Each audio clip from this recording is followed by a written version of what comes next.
नाशिक शहराला दत्तक घेतल्यानंतर त्या नाशिक शहरामध्ये काय झालं?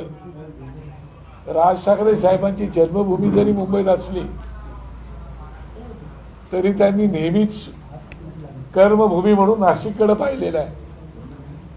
नाशिकच्या बाबतीमध्ये त्यांची एक आंतरिक ओढ आहे आणि म्हणून त्यांनी नाशिकसाठी वेगवेगळे प्रकल्प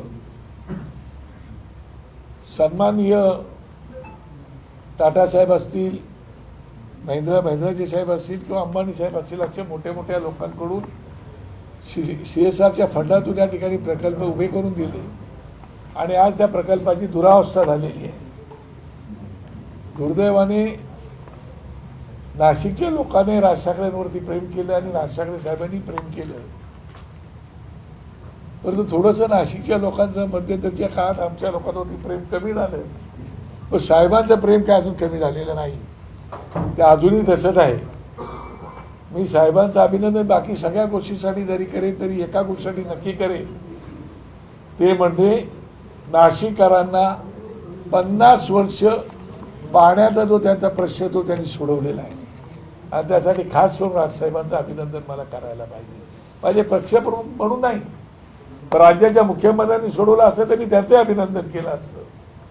पण दुर्दैवाने मला सांगावं लागते की या नाशिकमध्ये एवढे प्रकरणं घडल्यानंतर सन्मान्य गिरीश महाजन हे स्वतःला कर्तबगार या ठिकाणचे पालकमंत्री समजत आहे.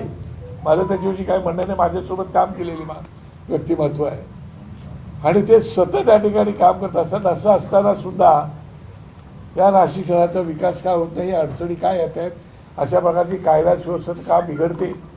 ठिकाणी सन्माननीय भुजबळांसारखं नेतृत्व आहे, दादा भुसेंसारखं नेतृत्व आहे सन्माननीय. त्याच्यानंतर जर या शहराची अशी अवस्था असेल तर मग लोकांनी जायचं कोणाकडे. आणि म्हणून हा आज आक्रोश मोर्चा आहे आणि त्या आक्रोश मोर्चाच्या माध्यमातून आंधळा असणाऱ्या सरकारला आणि बहिरा असणाऱ्या सरकारला जाग आणण्याचं काम आम्ही करतो आहे. म्हणजे डोळे असून आंधळे आहेत, कान असून बहिरे आहेत आणि तोंड असून मुख्य आहेत. फक्त तोंड हे बोलण्यासाठी वापरतात, काही करण्यासाठी वापरत नाही.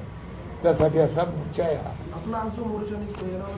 आता isakal.com आहे देशातील नंबर 1 ची मराठी न्यूज वेबसाईट. प्रत्येक अपडेटसाठी isakal.com ला नक्की भेट द्या.